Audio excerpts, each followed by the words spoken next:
अस्सलाम वालेकुम दोस्तों, उम्मीद है आप सब खैरियत से होंगे। इस वीडियो में मैं बात करूंगा नूर मुकद्दम कत्ल केस के बारे में। अभी जो ये ईद गुजरी है, इससे एक दिन पहले एक बड़ा अफसोसनाक इस्लामाबाद में वाकया हुआ था कि ज़ाहिर जाफ़र जो एक कातिल है उसने नूर मुकद्दम का कत्ल कर दिया था। तो आपको मैं एक तस्वीर दिखाता हूँ, ये तस्वीर आप ज़रा गौर से देखें। इस बंदे का नाम है ज़ाहिर जाफ़र और ये इस्लामाबाद का एक बहुत बड़ा कातिल है। इसने बड़ा ख़तरनाक बंदा है ये, और इसने नूर मुकद्दम का कत्ल कर दिया था। तो हुआ ये था कि नूर मुकद्दम जो है वो ईद से एक दिन पहले ज़ाहिर जाफ़र के घर थी, तो इनकी आपस में कोई लड़ाई शुरू हो गई। तो ज़ाहिर जाफ़र ने इसको कत्ल कर दिया था। तो शाम को कोई 4:30 बजे के आसपास नूर मुकद्दम ने छत से छलांग लगाई।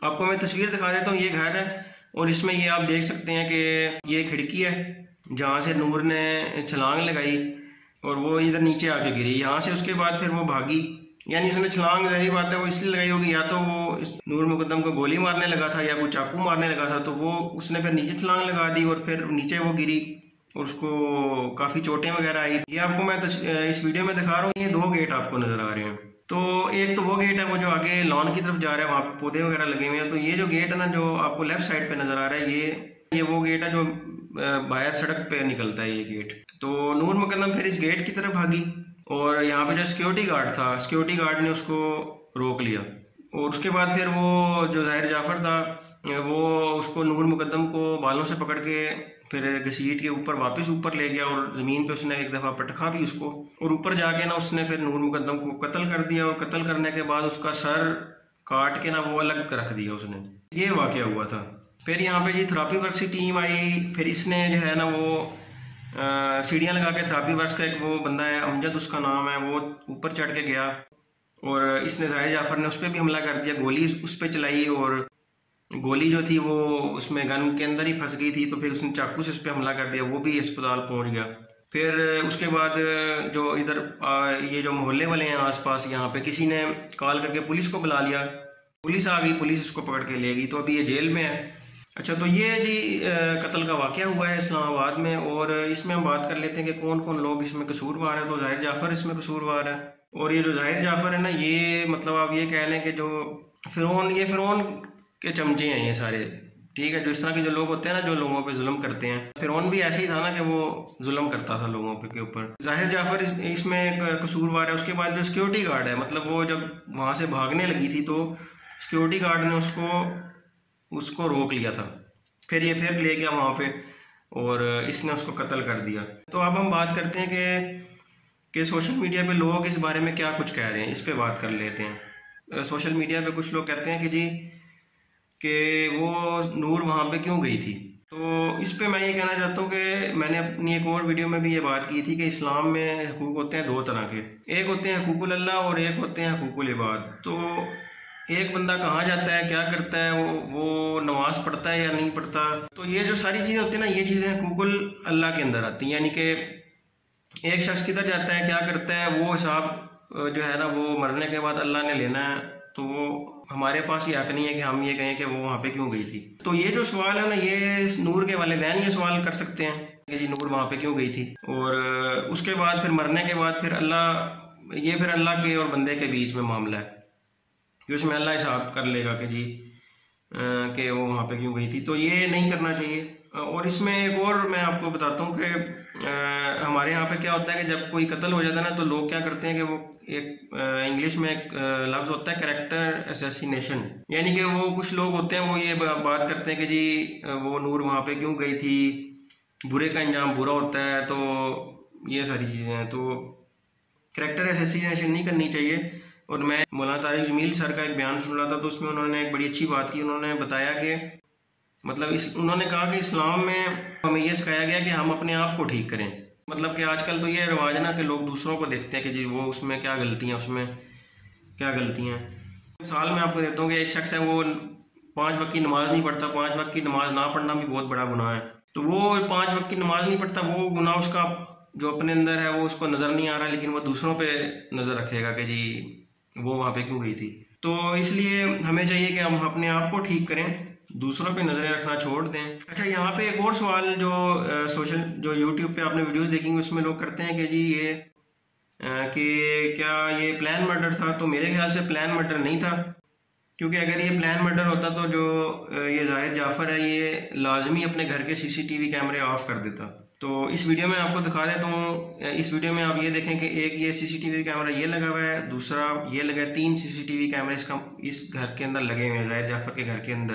तो अगर ये प्लान मर्डर होता तो जाहिर जाफ़र लाजमी तौर पर इन सीसीटीवी कैमरों को ज़रूर ऑफ कर देता। अच्छा, दूसरी बात ये सोशल मीडिया पे यूट्यूब वीडियोज़ में आपने देखी होगी कि उसमें बात हो रही है कि डार्क वेब का कोई इसमें चक्कर है। तो इस बारे में वैसे मुझे तो नहीं पता, लेकिन ये है कि इस पर इन्वेस्टिगेशन होनी चाहिए अगर इसमें डार्क वेब का कुछ है। एक मैंने फिल्म देखी थी कि एक हॉलीवुड की फिल्म थी, उसमें ये था कि कोई कंपनी थी, तो उन्होंने किया ये कि उन्होंने कुछ लोगों को हायर किया जो मतलब मुजरिम थे, जो जेल से मुजरिम को निकलवाए उन्होंने किसी तरह, खतरनाक किस्म के जो लोग थे।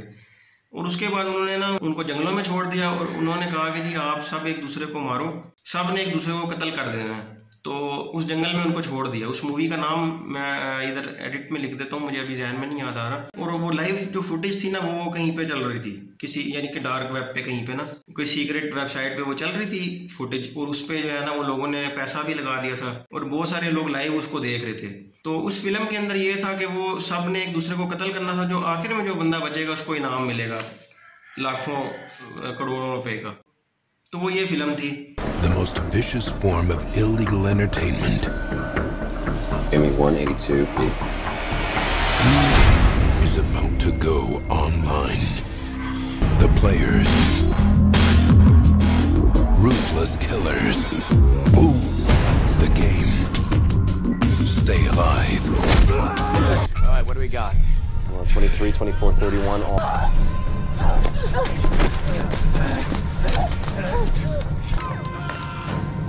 She's pulled it. She's pulled it.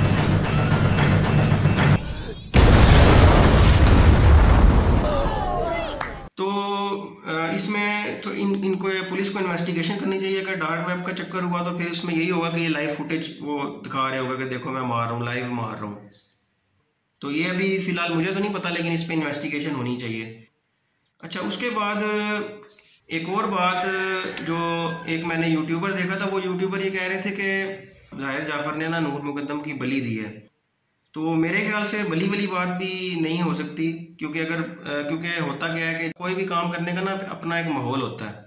मतलब जिस तरह घर देख लें, घर में आराम का माहौल होता है, बेड पड़ा होता है, सोफे होते हैं, आराम सुकून दे माहौल होता है।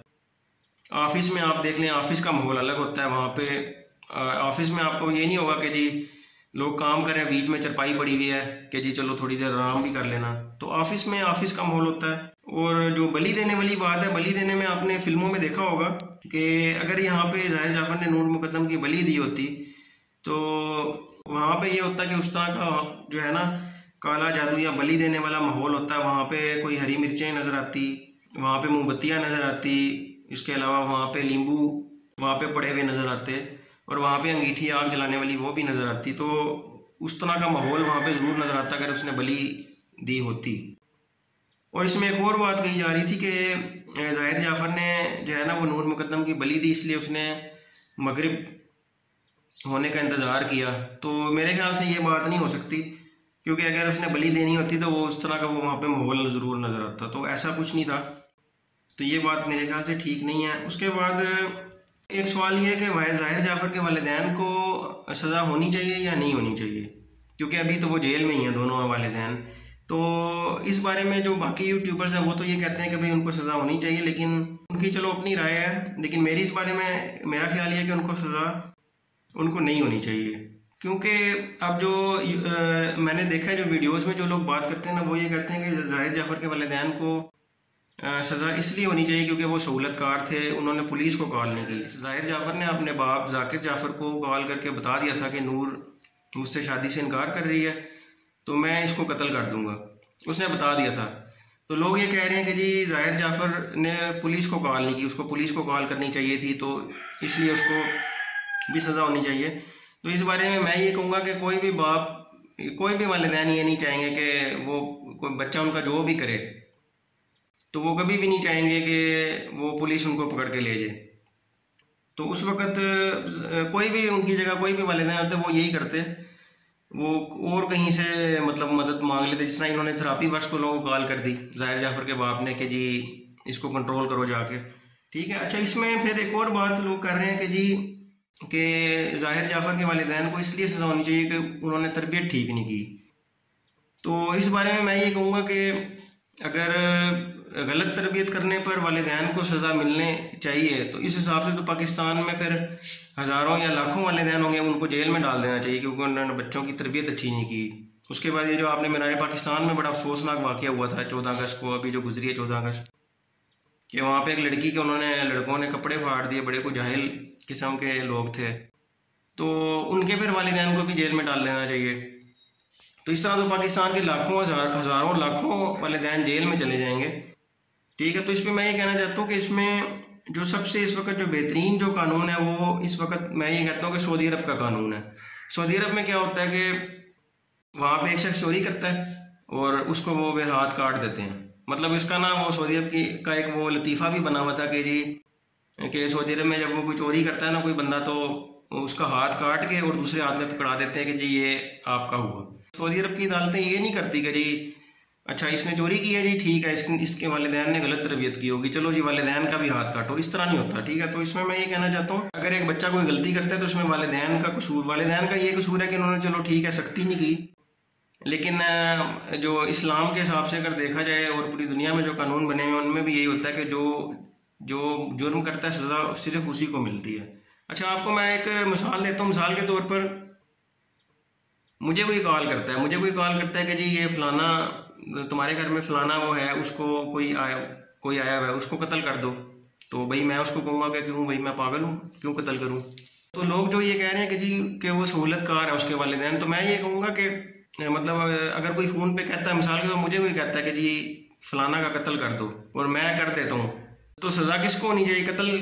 जिसने कत्ल किया सज़ा उसको उसी को मिलती है, चाहे वो जो मर्जी कोई कहता रहे, ठीक है। तो मुझे अगर कोई कॉल करके कहता है, मुझे कोई कहता है कि जी ये लो गन पकड़ो, इसको फ़लाना परिंदे को मार दो, तो मैं तो नहीं मारूंगा। क्यों भाई, क्यों मारें, वजह? तो इसमें मैं ये कहना चाह रहा हूँ कि जो इसमें जो सज़ा के जो हकदार बनते हैं ना जो लोग, वो ज़ाहिर जाफ़र उसने नूर को कत्ल किया, सिक्योरिटी गार्ड उसने बाहर नहीं जाने दिया, वो लोग बनते हैं क्योंकि असल मुजरिम वो होता है जो मौका पे मौजूद होता है। शाम का 4:30 बजे के आसपास का वक्त था जब नूर ने ऊपर से छलांग मारी और फिर वो आ गई, दरवाजे से भागने लगी। फिर वो उसने सिक्योरिटी गार्ड जो था वो भी इसका फ़िरौन का चमचा था, ज़ाहिर जाफ़र भी फ़िरौन का चमचा है। अच्छा, तो अब उसने रोक लिया, तो फिर ये ज़ाहिर जाफ़र उसको ऊपर ले गया। तो फिर क्या हुआ कि सिक्योरिटी गार्ड ने ज़ाहिर जाफ़र के जो वालिद हैं उनको कॉल की कि जी ये सारा वाक़या है। जो मुझे लगता है ना कि हुआ क्या है, मेरे ख्याल से ये है, मेरा अंदाज़ा है कि हुआ ये है कि जब ये ऊपर ले गया ना तो उसने जो सिक्योरिटी गार्ड है उसने कॉल की ज़ाकिर जाफ़र को, जो ज़ाहिर जाफ़र के जो वालिद हैं उनको कॉल की और उनको बताया कि ये सारा वाक़या है। तो जो ज़ाकिर जाफ़र है, जो ज़ाहिर जाफ़र के वालिद हैं, उन्होंने जी थेरेपी वर्क्स को लोगों को कॉल की। 4:30 बजे के आसपास ज़ाहिर जाफ़र को खबर पहुंच गई थी कि जी घर में ये मामला चल रहा है, लेकिन थेरेपी वर्क्स वाले पहुंचे 3 घंटे के बाद। तो मेरा ये ख्याल है कि 4:30 बजे जब ये जब ऊपर ले गया ना उसको, नूर को ये बालों से पकड़ के ऊपर ले गया, बड़ा कोई शैतान बंदा है, तो ऊपर ले गया तो उसके कोई 10-15 मिनट के अंदर इसने मेरे ख्याल से नूर का कत्ल कर दिया था। फिर इसने अपने बाप को कॉल की कि जी मैंने नूर को मार दिया है। मतलब ये मैं आपको बता रहा हूँ जो मुझे लगता है कि ऐसा हुआ होगा। तो ज़ाकिर जाफ़र ने, मेरे ख्याल से हुआ ये कि उसने थेरेपी वर्क वालों को कहा कि भाई ज़ाहिर जाफ़र ने तो कत्ल कर दिया एक लड़की का, तो अभी जो है ना वो 4:45 बजे का टाइम चल रहा है, तो अभी रोशनी भी है, तो एक काम करो कि मगरिब होने का इंतज़ार करो, अंधेरा होने दो, 7:15 के आसपास मगरिब होती है, तो मगरिब के बाद जाओ, अंधेरे में जाओ और लाश को ठिकाने लगाने का काम करो। तो इसलिए मुझे लगता है कि थेरेपी वर्क की टीम इस वजह से लेट पहुंची वहाँ पे, इन्होंने ना लाश को ठिकाने लगाना था। इन 3 घंटों में थेरेपी वर्क की टीम मेरे ख्याल से वो ये इंतज़ाम कर रही थी कि हमने उसको लाश को किधर दफनाना है। उसके बाद ये चले गए जी उधर F74 इस्लामाबाद में, जहाँ पे जाहिर जाफर का घर है, ये घर है। उसके बाद अच्छा हुआ ये कि जी इसने अंदर से कुंडी लगाई हुई थी, तो वो जो थेरापी वर्ष का एक बंदा है अमजद ऊपर गया सीढ़ी लगा के, तो इसने जाहिर जाफर जो है ना, इसने गोली चला दी अमजद के ऊपर, क्योंकि जाहिर जाफर को जो है ना वो ये पता ही नहीं था इस बात का कि मेरे बाप ने, मेरे वालिद ने जो है ना वो एक टीम भेज दिया लाश को ठिकाने लगाने के लिए। अच्छा यहाँ पे जी इसने जाहिर जाफर ने सारा मामला ख़राब कर दिया। मतलब जाहिर जाफर के बाप ने टीम भेजी कि भाई इसको लाश को ठिकाने लगा दो, और जाहिर पूछेगा तो बताना कि जी मैंने भेजा। लेकिन जाहिर जाफर ने सारा वहाँ पे काम ख़राब कर दिया। इसने क्या किया कि इसने अमजद पे गोली चलाई, और वो गोली फंस गई उसमें, गन के अंदर गोली चली कोई नहीं, तो फिर उसने चाकू से हमला कर दिया। अमजद थेरापी वर्ष का बंदा है, उसको सही तरह जख्मी कर दिया। इस दौरान बाहर किसी मोहल्ले में किसी ने ना पुलिस को कॉल कर दी, तो पुलिस जो थी वो इसको जाहिर जाफर को वहाँ से पकड़ के ले गई। तो थेरापी वर्ष की जो टीम है वो अगर लाश को वहाँ से ले जाती ठिकाने लगाने के लिए, तो फिर तो पक्की उनको सज़ा होनी चाहिए थी, लेकिन अभी अदालत ने उनको छोड़ दिया।